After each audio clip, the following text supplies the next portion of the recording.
ఘనపరుస్తూ ఉన్నాను. ప్రత్యేకంగా మరి సాయి గారికి, సిస్టర్కి, ఫ్యామిలీకి, చేరువచ్చిన మీ అందరికీ ప్రభు పేరిట ధన్యవాదాలు తెలియజేస్తూ ఉన్నాను. ఒక చిన్న మాట చెప్పి తర్వాత మీ గురించి ప్రార్థన చేసి ఇక్కడి నుంచి మరి ఈరోజు నా ప్రయాణం ఈవినింగ్ నా గురించి కూడా మీరు ప్రార్థన చేయాలని తెలియజేస్తూ ఉన్నాను. ఈ మాటలో పౌలు కొరింథీ సంఘానికి రాస్తూ రెండు ప్రాముఖ్యమైన విషయాలు చెప్పాడు. మొదటి వచనంలో ప్రేమ కలిగి ఉండుటకు ప్రయాసపడండి. చూడండి, చాలాసార్లు ఈ 13వ అధ్యాయం కూడా మనం చదివితే అక్కడ ప్రేమ అన్నిటికంటే శ్రేష్టమైనది అని అక్కడ రాయబడుతుంది. వరములు అపేక్షించే వారందరూ ప్రేమ విషయంలో మీరేమాత్రము నిర్లక్ష్యం చేయొద్దు, ప్రేమ కలిగి ఉండుటకు ప్రయాసపడండి. లేఖనాల్లో మనము అక్కడక్కడ చాలా చోట్ల మనకి చాలా స్పష్టంగా రాయబడిన విషయం ఏంటంటే, ఎవరైనా శపిస్తే ఆ శాపం శపించిన వారి మీదకే వస్తుంది, దీవిస్తే అది దీవించిన వారి మీదకి వస్తుంది. మన నోట ఎప్పుడు కూడా మరి శపితమైనటువంటి మాటలు రాకుండా, జీవితంలో ఎవరిని శపిస్తామంటే మనలను చాలాసార్లు కొంతమంది చాలా గాయపరుస్తారు. అయితే వారు గాయపరిచారా లేదంటే వారు అపవాది వలన ప్రేరేపించబడి గాయపరిచారంటే అపవాది వలన వారు మనలను గాయపరిచారు. ఒక్కొక్కసారి మరి గాయపరచడమే కాదు, దూషిస్తూ ఉంటారు. మూడవది ఇంకా ఎక్స్ట్రీమ్కి వెళ్ళి చాలామంది మరి మనం మరణం అయిపోతే చూడాలి అని కోరుకునే వాళ్ళు కూడా చాలామంది ఉంటారు. అలాంటి సమయంలో మనకు తెలియకుండానే మన యొక్క శరీరం పనిచేసినప్పుడు, పరిశుద్ధాత్మ దేవుడు కాకుండా, ఆత్మదేవుడు కాకుండా మన శరీరం పనిచేస్తూ ఉన్నప్పుడు వారిని మనము తిరిగి బదులు దూషించడం, లేదంటే వారికి శపితమైన మాటలు వారికి వ్యతిరేకంగా పలకడం సహజంగా మరి చేయడం జరుగుతూ ఉంటుంది. కానీ ఆత్మ ద్వారా నడిపించబడినప్పుడు అలాంటి వారిని కూడా మనం హృదయపూర్వకంగా మనము క్షమించగలుగుతాం. అయితే క్షమాపణలో ఇక్కడ ప్రేమ కలిగి ఉండుటకు ప్రయాసపడుడి అనే మాటలో సంఘంలో ప్రధానంగా మనందరికీ కావాల్సింది ఏంటంటే దైవ సంబంధమైనటువంటి ప్రేమ. మనం చాలాసార్లు మరి ఇందాక నేను వచ్చేసరికి మరి దేవుని దాసురాలు ఆరాధన నడిపిస్తూ పరిశుద్ధాత్మ ద్వారా చాలా విషయాలు వారు చెప్తా ఉన్నారు. నేను మరొకసారి అదే విషయాన్ని జ్ఞాపకం చేస్తూ ఉన్నాను. మనకి మన జీవితంలో చాలా రకరకాలైనటువంటి వ్యతిరేకతలు మరి సమస్యలు మనకు వస్తూ ఉంటాయి.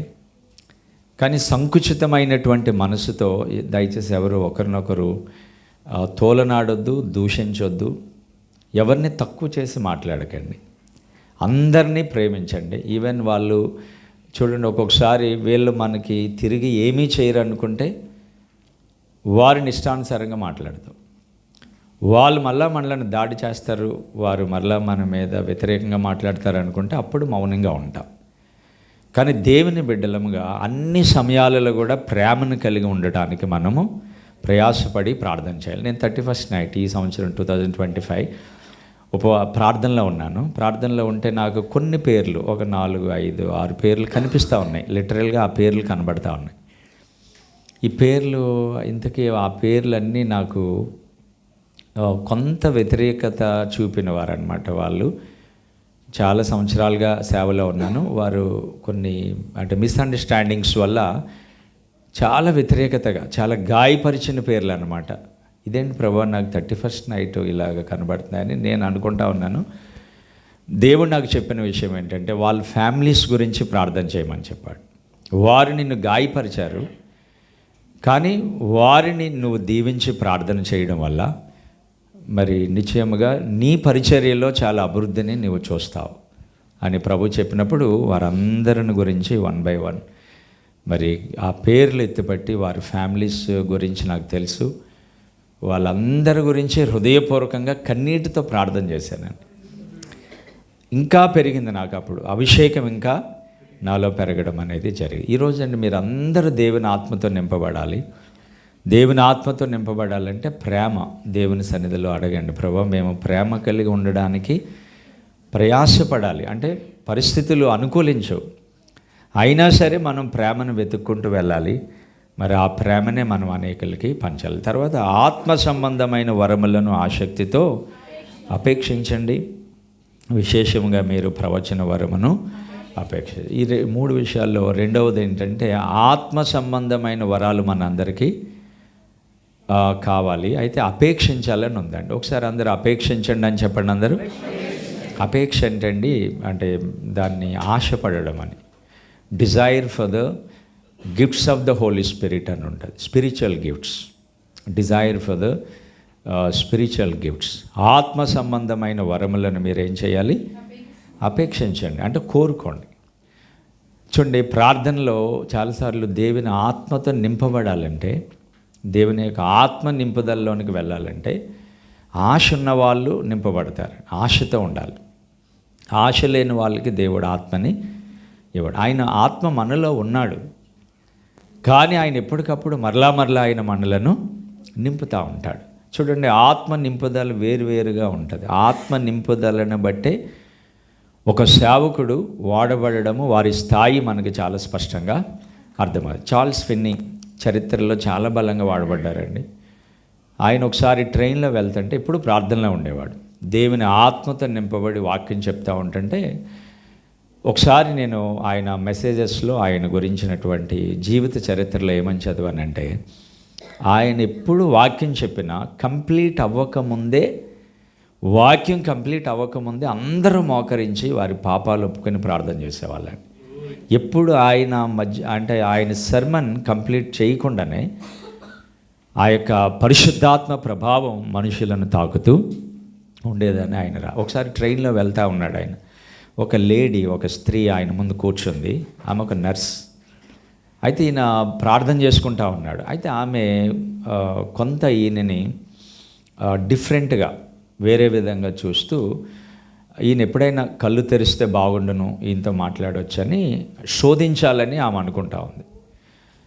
ఈయన ప్రార్థన చేసుకుని కళ్ళు తెరిచి జస్ట్ చూస్తే, ఆయన చూసిన వెంటనే ఆమె ఒప్పింపబడి, పరిశుద్ధాత్మ వలన ఒప్పింపబడి అదే ట్రైన్లో మోకరించి ప్రార్థన చేసి రక్షణ తీసుకుందంట ఆవిడ. అంటే పరిశుద్ధాత్మ నింపుదల వేరువేరుగా ఉంటుంది. ఇప్పుడు నేను నా సమర్పణ మీదే, నా ప్రార్థన మీదే దేవుడు నన్ను వాడుకునే విధానము ఉంటుంది.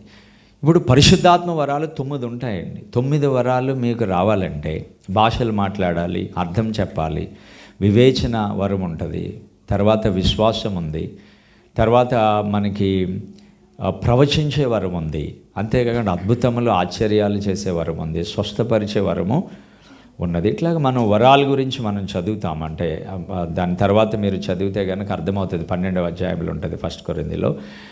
ఆసక్తితో ఎవరైతే అపేక్షిస్తారో వాటిని దేవుడు వారికి ఇస్తారు. నిజంగా అండి, ఆత్మలు అంటే పరిశుద్ధాత్మ వరాలను ఆసక్తితో అపేక్షించేవారు, కోరుకునేవారు మిగతా లోక సంబంధమైన వాటి మీద వారికి ఏమాత్రం దృష్టి కలగదు. దేవుడు మన తరంలో కూడా ఒక చార్ల్స్ ఫిన్నీని లేపగలడు, కానీ అపేక్షించాలి. ఎంత డిజైర్ ఉండాలంటే, కోరహు కుమారులు అంటారు కదా, దుప్పి నీటి వాగుల కొరకు ఆశపడుచున్నట్లు నా ప్రాణము దుప్పండి. అది స్నానం, అది తినేటప్పుడు పరిగెట్టుకుంటూ తింటుంది. మీరు పుట్టిన వెంటనే పరిగెట్టుకుని వెళ్ళిపోద్దండి దుప్పి. అది తినేటప్పుడు కూడా అది ఏం చేస్తుందంటే, గడ్డి తినేటప్పుడు పరుగు తింటుంది అనమాట. తినేటప్పుడు ఏమవుతుందంటే, ఆ పరిగెట్టి తినడం వల్ల చెమట పడుతుంది దానికి.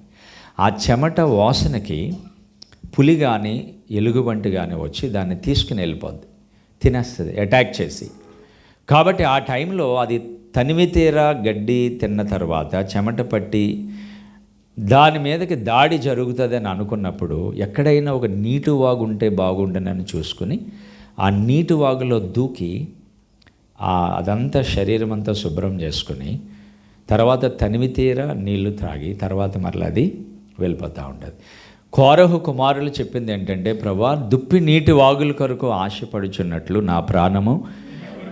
అంటే మనం కూడా చాలాసార్లు జీవిత ప్రయాణంలో పాపాలు, శాపాలు, రకరకాలైనటువంటి మరి మనకు తృప్తి లేని సమయాలు చాలా ఉంటాయి మన జీవితాలలో. ఇది చాలు అనుకున్న సమయాలు చాలా ఉంటాయి. అలాంటి టైంలో మనకు ఆశ్రయం ఏంటంటే, ఒక ఏదో నీటి వాగు అక్కడ దుప్పి వెళ్ళింది. మనకైతే ఆయన సన్నిధి, జీవము కలిగినటువంటి దేవుని సన్నిధి ఒక నీటి వాగు వలె తృప్తికరమైనటువంటి జీవితాన్ని మనకి ఇస్తుంది. మీరు తనివి తీర ఆయన సన్నిధిలో ఎంతైనా పొందుకోవచ్చు. మీరు అడిగే కొలది దేవుడు మీకు ఇవ్వడము మీరు చూడగలుగుతారు. కాబట్టి మీరందరూ యవనస్తులండి, ఇక్కడ ఉన్న వాళ్ళందరూ దయచేసి మీరు వరములతో నింపబడి వాడబడండి. దేవుడు ఇంకా మిమ్మలను బహుబలంగా నడిపిస్తాడు. అపేక్షించండి. డిజైర్ అంటే ఆశపడాలి ఫ్రమ్ ద విదిన్. ప్రభా నాకు ఇది కావాలి. మేము చిన్నతనంలో 8th 9th 10th and inter వరకు కూడా మా ఊరిలో ప్రార్థన చేస్తుంటే ఏదో గొడవ పడుతున్నారని వచ్చేసి అంటే తిట్టేవాళ్ళు అనమాట, ఇంత గట్టిగా ప్రార్థన చేస్తున్నారు. ఆ టైంలో రాత్రి భోంచేసిన తర్వాత 9 తర్వాత పొలాలలో కల్లాలు ఉంటాయి కదా, ఆ కల్లాల్లోకి వెళ్ళిపోయి ఉదయం వరకు, మార్నింగ్ వరకు కూడా అలాగే ప్రార్థన చేస్తూ, ప్రభా మాకు నీ ఆత్మ కావాలని ప్రార్థన చేసేవాళ్ళు. ఎంత ఏడ్చేవాళ్ళం అంటే, నేను ప్రార్థన చేసే చోట కన్నీళ్లతో నింపబడేది, నా షర్ట్ అంతా కన్నీళ్ళు అయిపోయేది. అంత ఏడ్చి ప్రార్థన చేసిన ఆ ప్రార్థన ఫలితంగా దేవుడు నన్ను అభిషేకించాడు. ఈ రోజున మీరు అలాగ ఆశపడితే ఆయన నింపుతాడు. మీరు ఇక్కడే కాదు, ఇంటికి వెళ్ళాక దారిలో మీరు రకరకాల విషయాలు డిస్కస్ చేసే బదులు మీరు అందరూ ప్రభు నీ ఆత్మ వరములు నాకు కాదు. చార్ల్స్ ఫిన్నీ చెప్పాను. నెంబర్ 2 పండిత రమాబాయి అని ఒక ఆవిడ ఉంటుంది. ఆవిడ ఇండియాలో సేవ చేసింది, పూణేలో. అనాథ పిల్లల్ని ఆవిడ పోషించేది. మీకు తెలుసండి, పండిత రమాబాయి సాంస్క్రిట్ స్కాలర్. అప్పట్లోనే ఇండియా నుంచి వెళ్ళి కెనడా, అమెరికా, లండన్ దేశాలని ఆమె కదిలించింది. ఆమె అనాథ పిల్లల్ని నడిపిస్తూ ఉంటుంటే ప్రార్థన చేస్తూ ఉన్నారు. ఒకరోజు వాళ్ళు చేసిన ప్రార్థనకి వారి మీద దేవుని అగ్ని కుమ్మరించబడింది. తోటమాలి నిజమైన అగ్ని అనుకుని మరి వారిని ఆ నీళ్లు పోసి వాటిని ఆర్పడానికి వెళ్ళినట్లుగా మరి అక్కడ చరిత్రలో ఆయన గురించి రాయబడింది ప్రియులారా. కాబట్టి ఈరోజు ఆసక్తితో మీరు అపేక్షించండి. తర్వాత ప్రవచన వరం అంటే మీరు దేవుని వాక్యాన్ని ఎప్పుడు మాట్లాడుతూ ఉండండి, చెప్తూ ఉండండి. మరి దేవుడు ఆ వాక్యం ద్వారా మనలను దీవించాలని మనం ప్రార్థన చేద్దాం. ఓకే, నేను ఒక చిన్న ప్రార్థన చేస్తాను. మీరు ఒకసారి లేచి నిలబడండి. 1 minute లేచి నిలబడి మీరు ఒకటే చేయండి, అందరూ స్తుతులు చెప్పండి. 1 minute చేస్తానంతే, 2 minutes. పరిశుద్ధాత్మ వరములు మీకు వచ్చేలాగా నేను ప్రార్థన చేయాలి. మీరు అలా స్తుతులు చెప్తూ ఉండండి, ఆసక్తితో ప్రార్థన చేయండి. వెంటనే దేవుడు మిమ్మలను ఈ సమయంలో నింపుతూ ఉన్నాడు ప్రియులారా. హల్లెలూయా. ఇంకా దేవుడిని అడగండి అందరూ. దేవా స్తోత్రం. మీరందరూ అలాగే స్తోత్రాలు ఆసక్తితో అడిగిన వారిని నింపుతాడు ఆయన. మీరు స్తుతులు చెప్తూ ఉండండి. కన్నీళ్ళు వస్తే పరిశుద్ధాత్మ దేవుని సన్నిధిలో కన్నీటితో ప్రార్థన చేయండి. 1 minute అందరూ అలాగే. Thank you Jesus. హల్లెలూయా. అందరూ ప్రార్థన చేయండి. Thank you. Okay, thank you Jesus. Hallelujah. స్తోత్రం. మీరందరూ ప్రార్థన చేయండి. ఇది పరిశుద్ధాత్మతో నింపబడే సమయం. ఇది వరముల కొరకు ప్రార్థన చేయండి. ఒకవేళ ఒక వరం ఉంటే మరొక వరం మీకు రావాలని ప్రార్థన చేయండి. హల్లెలూయా. ఓ రాజా స్తోత్రాలు, వందనాలు ప్రభా.